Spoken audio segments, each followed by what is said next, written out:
Hindi ko alam kung bakit ito ang binigay ng Lord. Pero siguro umuugma po ito doon sa tema po natin ngayon sa buwan ng Abril, attesting every spirit. Pagsusuri sa bawat espiritu.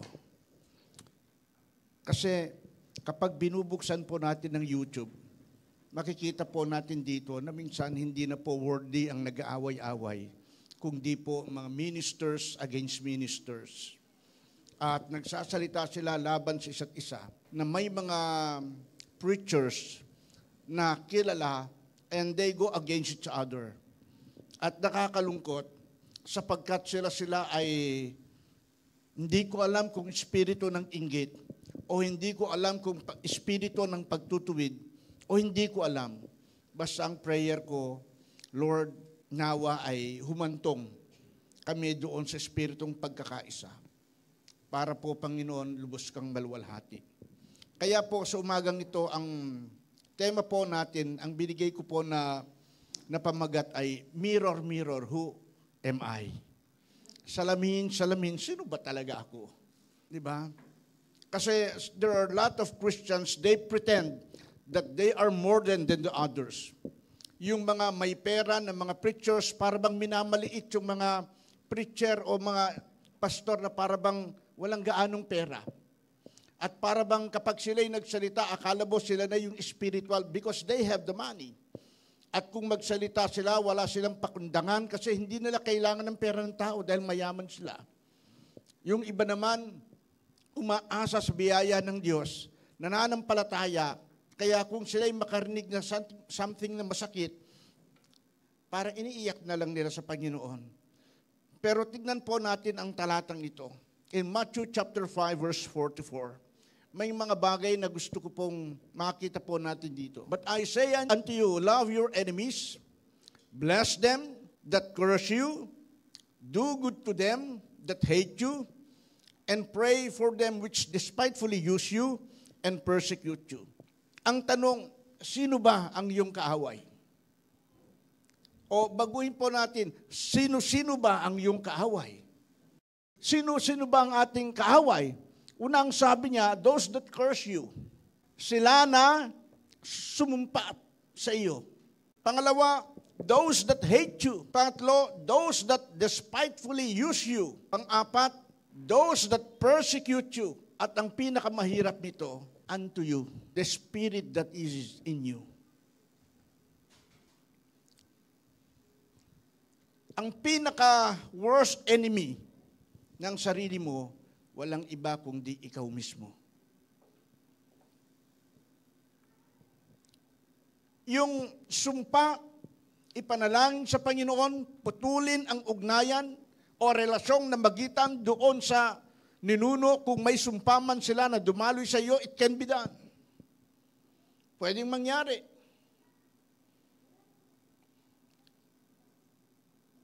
Yung isa, ang sabing ganun niya, dahil kami ay ninuno namin ay may sakit niya, diabetes, kaya hindi ako magtataka kung ang mga lahing susunod sa akin ay puro ganito rin ang sakit nila. That is the spirit of curse. Espiritu ng sumpa. Pero ayon sa banal na kasulatan, ang sinumang na kay Kristo, bago na nilalang. Putol na yung espiritong namagitan sa iyo, sa inyong mga ninuno. Isa ka ng bagong punong naitanim. Hiwalay ka na doon sa dati.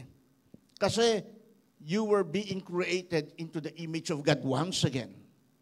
Hindi na ikaw kasi yung dati. So yung sumpa, ang daling maputol. Pangalawa, yung mga taong nagagalit sa iyo at galit sa iyo. Kaaway ito. Kasi ayaw talaga natin na may magagalit sa atin. Sino sa inyo pag may nagagalit sa kanya, tuwan-tuwa? Di ba? At sasabihin niya sa kanyang tropa, halika, maglilibre ako ng Jollibee kasi may nagagalit sa akin. Di ba? Wala. Nasasaktan tayo. At ang sabi nun, yung despitefully use you. Yung ginagamit ka para siya'y umangat, pero ikaw wala.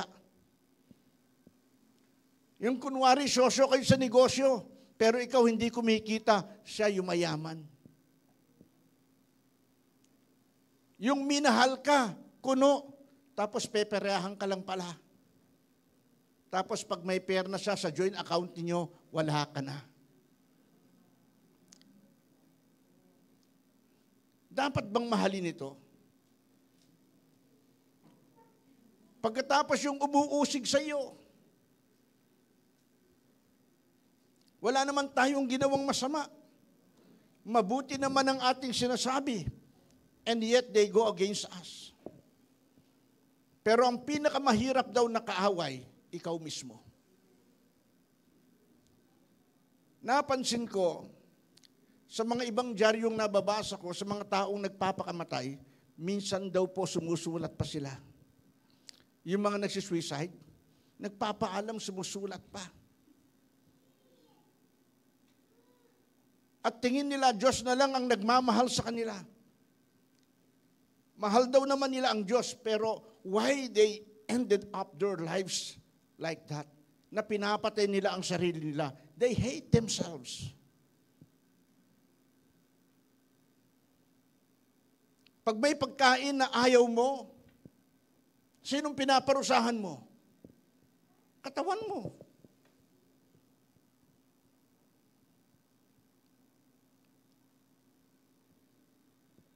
Pagka may nangyari sa mukha mo, kung anong tumubo dyan, galit ka sa sarili mo.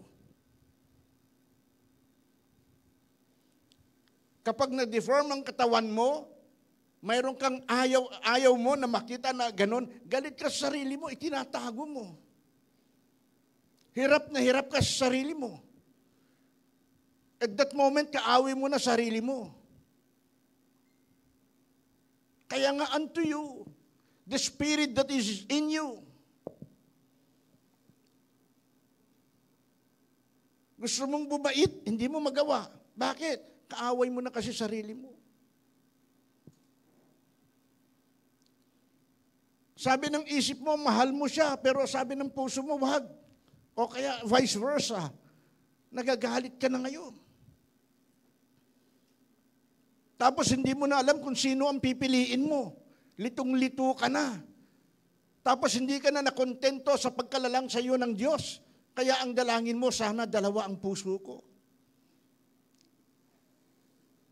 So kita po natin, nalilito na tayo sa sarili natin, and because of that, how can we love ourselves? And how can we love even people within our reach? Kung mismo ang sarili natin, hindi mo maintindihan. Kaya pala ang sabi ni Lord, love your neighbor as you love yourselves. Kaya kung galit ka sa sarili mo, how could you love people? Sarili mo nga, hindi mo mapatawad. Sarili mo nga, inis ka na.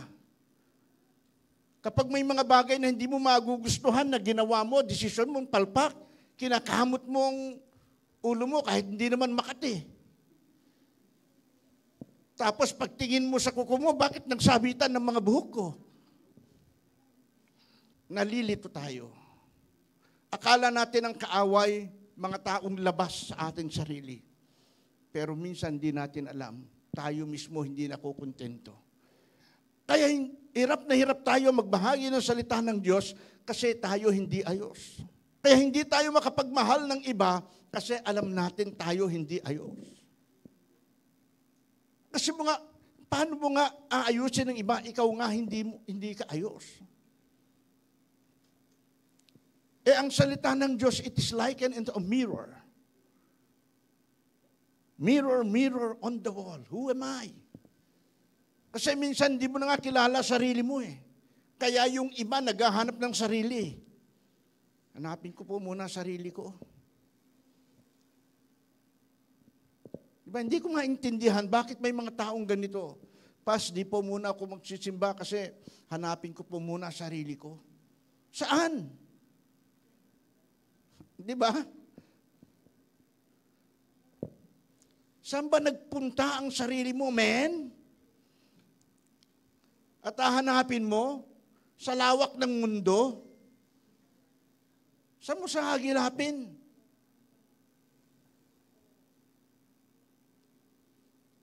Tinignan kong mabuti ang talatang ito. Ang sabi ko, ang yaman. We focus on those people that go against us. But we never focus on ourselves. Kaya kaganyan. Kaya tayo ganito. Kaya napabayaan mo sarili mo. Kasi galit ka sa sarili mo. Pastor, ano ang dapat gawin? Ang sabi niya, una, mahalin natin. You cannot love people if you don't love yourself. Mahalin mo sarili mo. Kaya nga, di ba, kahit pagtingin mo sa salamin, kinompra mo doon sa iba, ang layo ng mukha mo, pero pinopolbosan mo pa rin, nililipstikan mo pa rin, pinapaliguan mo pa rin, because you're trying to love yourself. Yung iba, hindi nila mahal ang sarili nila, ayun, nasiraan na ng bait. Yung iba, nagpatiwakal na. Yung iba, napunta na sa mental hospital. Yung iba, pinabayaan ng sarili, naglalakad na lang sa kalsada. At nagbibilang ng buhok. Nakakita na kayong taong ganon? Habang naglalakad, binibilang niya yung buhok niya. Mahal ba niya sarili niya? Kasi kung mahal niya sarili niya, paliliguan niya, aayusin niya, dadamitan niya. Anong gagawin mo sa sarili mo? Pababayaan mo? Dahil yung iba, dahil galit sa sarili, naglalaslas. Nung nandun po ako sa UAE, may isang kapatid. Matagal na panahon, iniwanan niya ang kanyang family. At naghiwalay po sila. After 9 years, na ginagawa niyo mga bagay na mali, hindi niya alam kung paano magsimula sa pagbabalik sa kanyang family. So ang ginawa niya, Pastor, nagpatattoo ako. Tinignan ko yung tattoo niya, mula kamay, hanggang paa, hanggang buong katawan, may tattoo. Sabi ko, hindi ba masakit yan? Pastor, gusto ko talaga masaktan. Kasi pinaparusahan ko ang sarili ko dahil ginawa ko sa family ko. At gusto kong bumalik, hindi ko alam. Kaya pinaparusahan ko ang sarili ko na sinasabi ko, ito ang dapat sa iyo dahil sa ginawa mong hindi tama. Kaaway ang sarili. But then, meron palang mag-ina that in spite na sila'y iniwan, they prayed. At nung dumating ang panahon, na nag-chat niya ang lalaki na gustong bumalik sa family, tinanggap siya. Pero dahil sa hiya niya, ang sabi niya, dito lang muna ako sa hotel. At dinadalaw siya ng mag-ina. Kasi he wanted to punish himself for what he have done. Yung kinis ng balat niya noon, napuno po ng tattoo.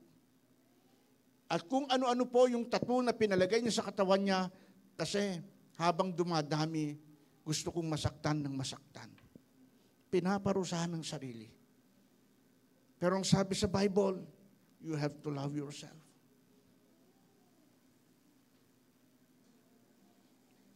Kaya yung iba dahil sa pagmamahal nila sa sarili nila, gusto nilang main sa grupo, maliit sila, bumibili ng sapatos na malaki, na mataas. Para lang, hey, I'm okay.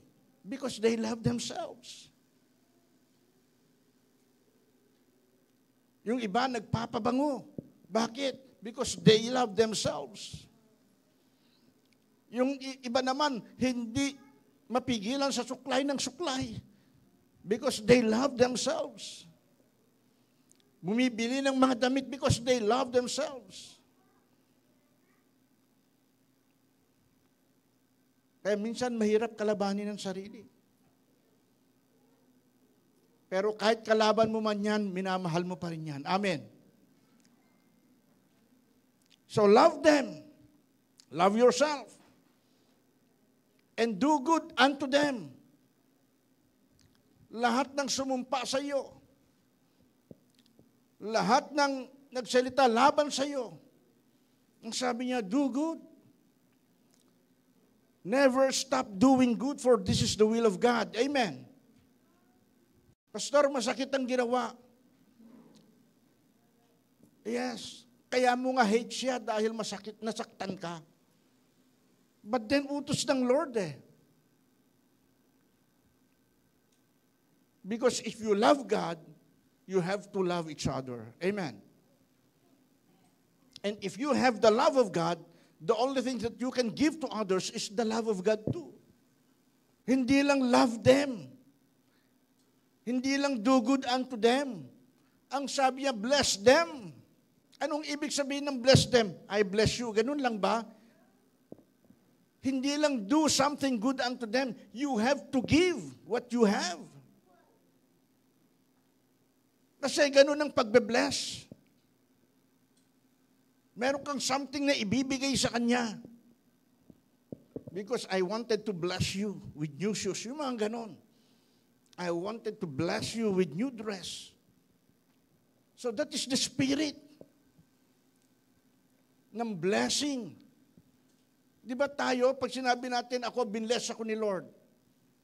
Tapos sasabihin mo kung ano yung i-bless sa'yo, di ba? Ako, binless ako ni Lord ng bagong sapatos o damit. Kasi nga, nabigyan ka. So when you bless people, because doing good unto them and blessing them, you have to give something. Parang sama ng tingin nyo o nag-iisip na kayo ng ibibigay nyo.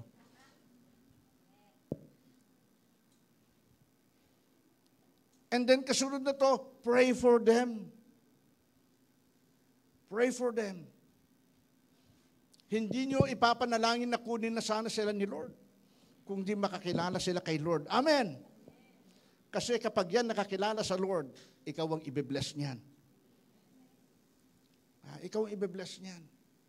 May sabi ang Bible, na kung ang kapitbahay mo may galit sa iyo, bigyan mo ng ulam.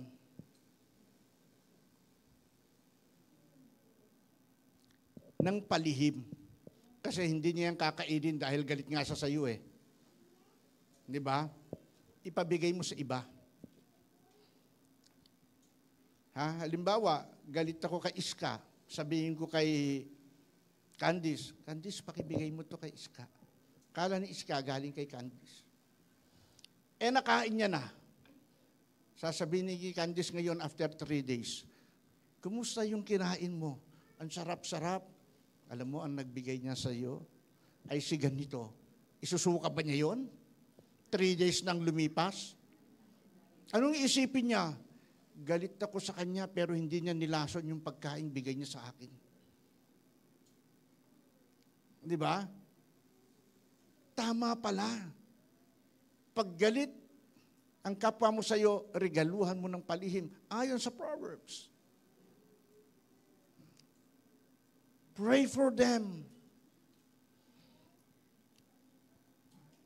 Kasi pag pinapanalangin mo sila, something in the spiritual realm, mayroong ulap na ito'y nahahawi para yung light of God would be upon their minds. Yung liwanag mula sa Panginoon, mabuksan ang kanilang pag-iisip. At isang araw masasabi nila, inaway ko yun, ang bait pala. Inaway ko yun, wala pala namang ginawang masama sa akin. Baka isang araw pupunta sa iyo, tuwing Sunday nakikita kitang lumalabas, saan ka ba nagpupunta? Nagcha-church ako. Ano bang meron sa simbahan na yan? Si Kristo nagbabago ng buhay. Pwedeng sumama. So kita po natin, yun po ang ibig sabihin nito. Kasi minsan iniisip natin, I'm a Christian, siya ay worldly. Pero hey, mirror, mirror on the wall, sino ba talaga ako?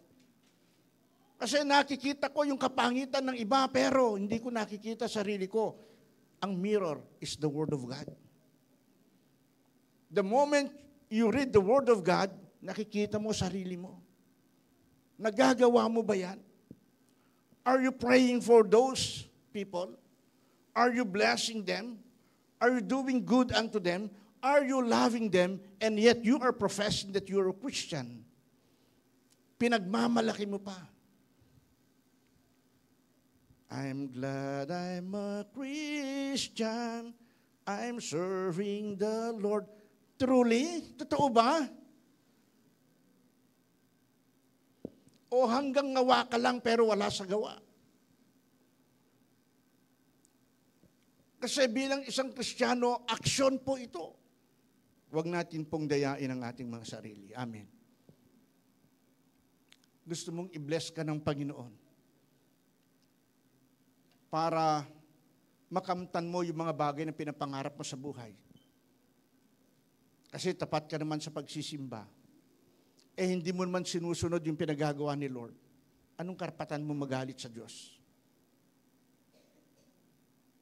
Lord, every Sunday nagsisimba naman ako. Pero hindi mo naman sinusunod yung pinagagawa ni Lord. Are you giving what is right?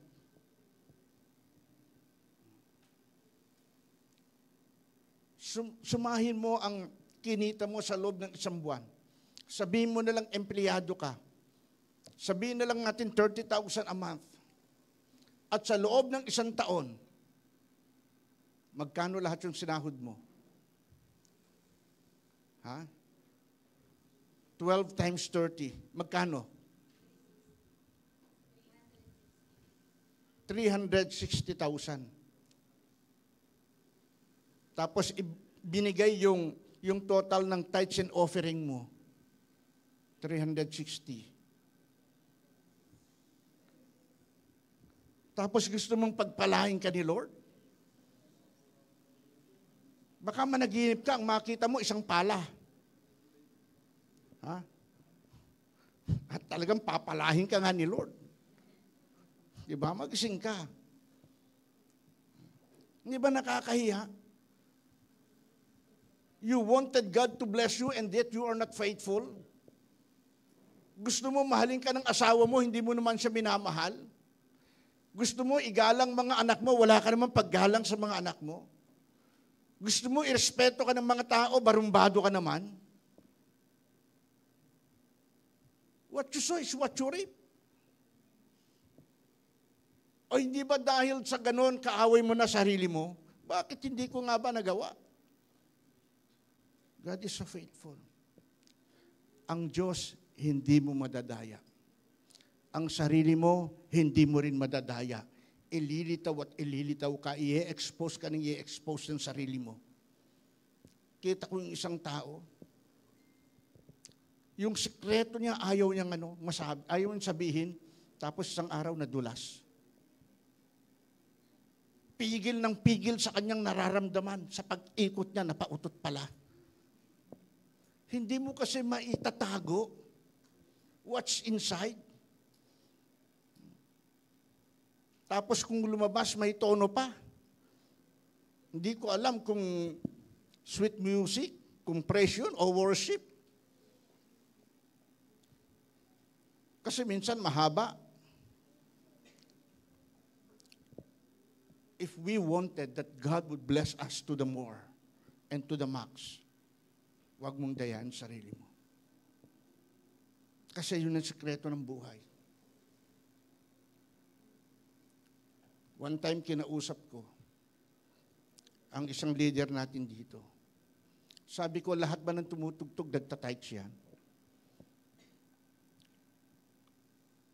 Kasi pag nag-offering, hindi naman bumababa yan para nagbibigay, tumutugtog yan. Sabi ko, pag practice ninyo, teach them. Doon pa lang sa practice nyo before Sunday, magbigay na sila. Para pag tumugtog sila, alam nila malaya sila. Di ba, ang hirap naman sabihin, rumaragas ang pagpapala. Hindi naman pagpapala ang rumaragas sa iyo eh. Dagsa-dagsang bigat kasi alam mong hindi ka tapat. Nung nagpastor ako sa Lipa, kumakanta kami, all to Jesus I surrender, all to Him I freely give. Tapos pagdating sa koro, I surrender all. Lumapit yung isa, sabi niya, Pastor, sa totoo lang, hindi ako makakanta itong kinakanta yan. Kasi hirap ako na mag-surrender all. Pero gustong gusto ko. Sabi niya, Pastor, paano ko simulan? Sabi ko sa kanya, baguhin mo yung kanta mo. Ano pong kanta? I surrender me. Sarili mo isuko mo sa Lord. Sumunod na araw, kumanta na siya, I surrender me. Parang pangit pakinggan, pero totoo sa puso. Mula noon, nakalaya siya. Nung naisuko niya ang kanyang sarili, hindi na pala hirap magbigay ng lahat. Kasi nga, suko ka na. Diba, kapag kasinabing tinutukan ka ng baril, hold up, buong sarili mo na, suko na yan. Kapag may kinuha sa bulsa mo, wala ka na magagawa. Kasi suko na nga eh. Diba? Kukunin wallet mo, kukunin ang relo mo, kukunin kwintas mo, sing-sing mo, wala ka na magawa. Kasi nag-surrender ka na, I surrender me. The moment you surrender yourself, sunod-sunod na po yun. And she learned a lot from that. Sabi niya, the moment I surrender myself, hindi na pala mahirap magbigay sa Panginoon. Kasi yung isip ko na bago. Yung isip ko, sinuko ko sa Diyos. Yung puso ko, sinuko ko sa Diyos. At yun ang tamang ginawa ng taong ito. Kasi yun ang sabi ng Bible. I will give you a new heart. And I will renew your mind. I will restore the joy of thy salvation. Sa umagang ito, shall we all rise? I want you to make a reflection of yourself. Mirror, mirror on the wall. Salamin, salamin. Ipakita mo nga ako sa akin. Kasi minsan nakikita natin yung ibang di natin nakikita ang sarili natin. Salamin, salamin, ipakita mo nga ako sa akin. And through the Word of God, you will know who you are. And this is one of attesting the Spirit that is in you. Yung Espiritu mo na mahilig mamuna sa iba, and yet alam mo, ang dami mong pagkukulang sa sarili mo. Yung pagkatapos ng gawain, nagmamadali ka kasi ang dami mong transaction. And yet, yung fellowship mo sa kapwa mo, wala. Hindi mo nga kilala ang katabi mo. Minsan nga, hindi mo na kilala asawa mo. Kasi minsan, hindi mo na kilala sarili mo. May mga bagay na gusto mong isagawa, hindi mo nagawa. Dahil doon, pinaparusahan mo sarili mo. At kung sino-sino na ang iyong sinisisi, dahil hindi na pangyari ang gusto mo, pero ang totoo, hindi mo kasi kilala sarili mo. But today, know yourself through the Word of God. The Bible was telling us that you are created into the image of God. And that God loves you even to the point of death. He is still saying to us, I love you. I gave myself for you.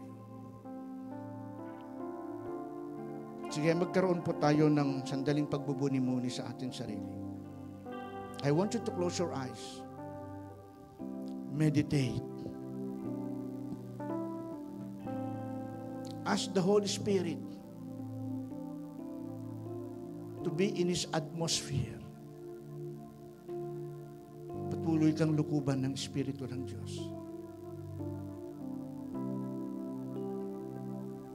Maalis yung espiritong dadaya sa sarili mo.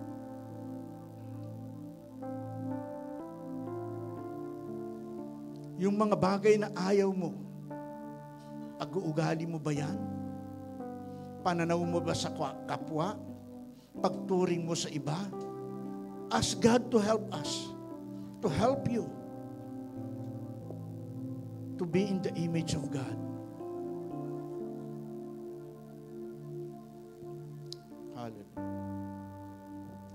Bahagi ito ng pagkahanda natin sa ating communion sa araw na ito. Because God is wanting to dwell into our hearts. Hayaan natin na maranasan natin ang totoong kalayaan mula sa Diyos.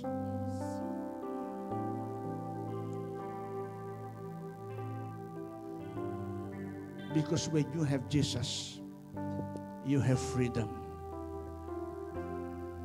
When you have the Spirit of God, you have liberty. Hallelujah.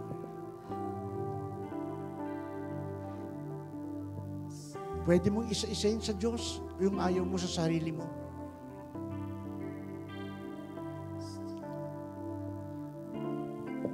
Lord, hirap ako magdesisyon sa buhay.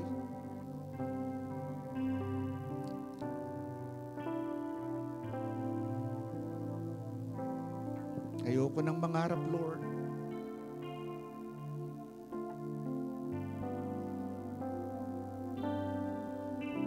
Marami kang ayaw sa sarili mo. Pa-check natin sa Lord.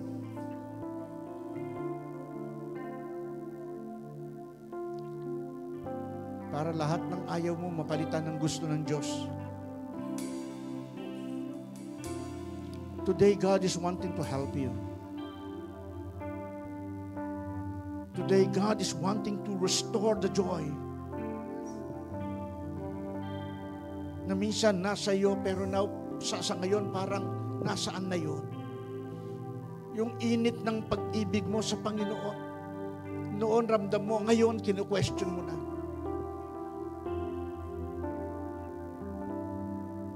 Dati, yung paglilingkod mo sa Diyos, ang saya-saya mo.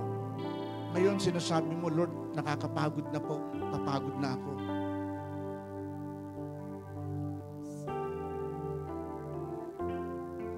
Binigyan mo pa ng kondisyon si Lord na, Lord, magsaserve ako sa iyo, pero ito ang gagawin mo sa akin. Bibigyan mo ako ng maayos na trabaho, ng maayos na sahod, ipopromote mo ako. Don't do that. Kasi hindi mo pwedeng diktahan ng Diyos sa gusto mong mangyari. But just tell God,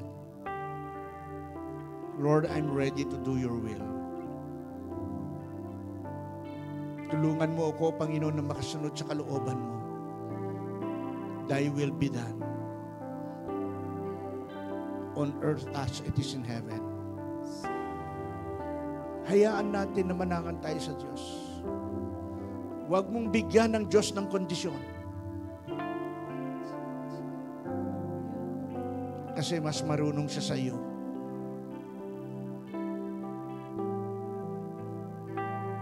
Wala tayong may pagmamalaki sa Diyos. Kung meron ka mang maipagmamalaki, ipagmalaki mo na minahal ka ng Diyos, pinatawad ka ng Diyos, iniligtas ka ng Diyos. Those were something to boast on. That in spite, sa kabila ng pagkukulang mo, God loves you so much. Yan ang isang bagay na pwede natin ipagmalaki.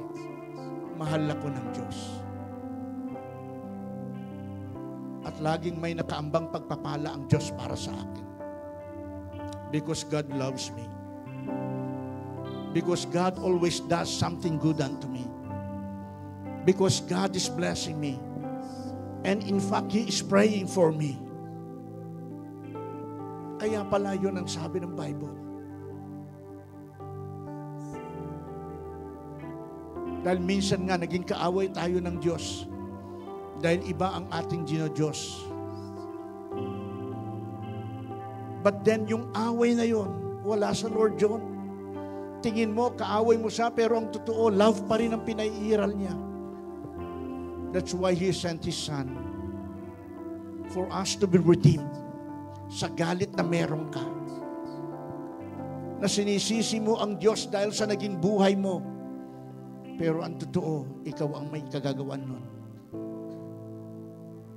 Sinisisi mo ang Diyos dahil sa kalalagayan ng buhay mo. When in fact, you're the one who's making it like that. But today, just ask the forgiveness of God. Sorry ka lang kay Lord. At hindi ka susumbatan ng Panginoon. Hindi ka bibilangan ng Diyos kung gaano karami ang iyong mga offenses.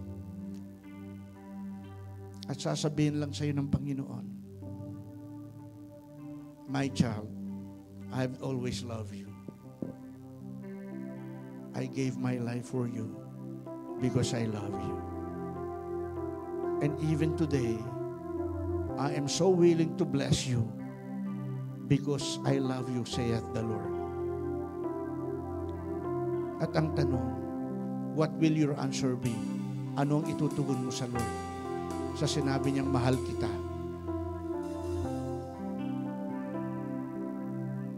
Baguhin mo, Panginoon. Tulungan mo kaming baguhin ang buhay na meron kami. Karoon kami ng matibay na pundasyon ng aming spiritual.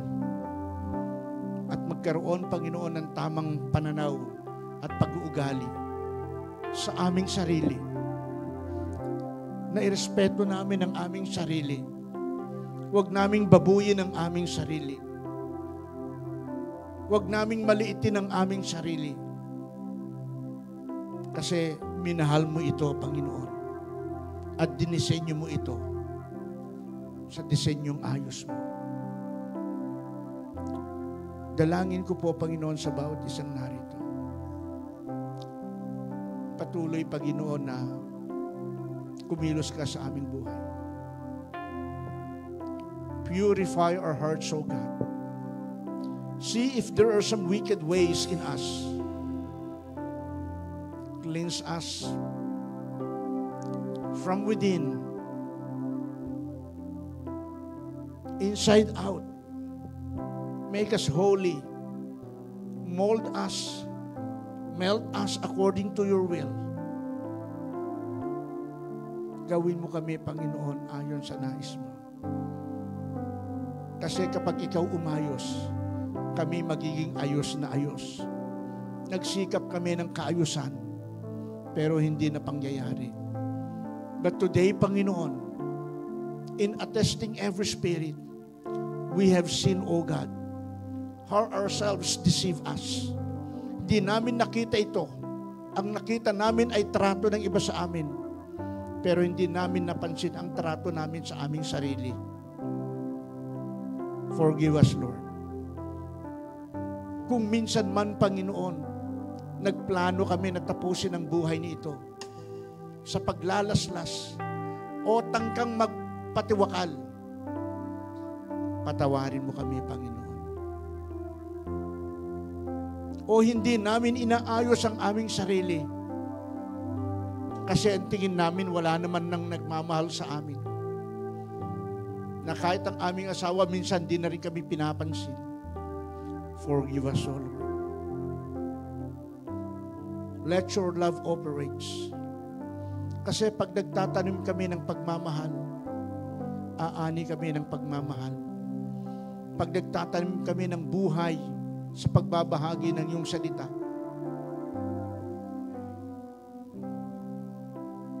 dahil kami ay may buhay, at ang mababahaginan namin ay magkakaroon din ng buhay. Kasi yun ang meron kami. Help us, O Lord, to have you. Help us, O Lord, to have your word. And help us, O Lord, to share you and to share your word. Salamat sa pagkakataong ito. Tulungan mo kami maging matapat. Kasi hindi mo kami pagkukulangin, O Diyos. Darating ka sa tamang panahon para ipakita na ikaw ay Diyos ng kabutihan, tumutugon sa bawat pagtatanim na aming ginagawa. Kung hindi kami naging tapat, Panginoon, sa nagdaang taon, sa larangan din po ng pagbibigay, alam namin po, Panginoon, na hindi po nakatago yan sa inyo. Hayag po yan. Sa panahong ito, tulungan mo kami na masunod ang kalooban mo. At dahil doon, bubuksan mo ang durungawan ng kalangitan, tulad ng iyong pangako, na ibubuhos sa amin ng pagpapalang walang sukat paglagyan. Maayos na sarili, maayos na buhay, maayos na kinabukasan, maayos na pamilya, at magiging pamilya sa inaharap. Dulot niyo po, Panginoon, yan sa isang nagtatapat sa lahat ng bagay. Pagpalain mo ang bawat isa. This we pray In Jesus' name. Amen.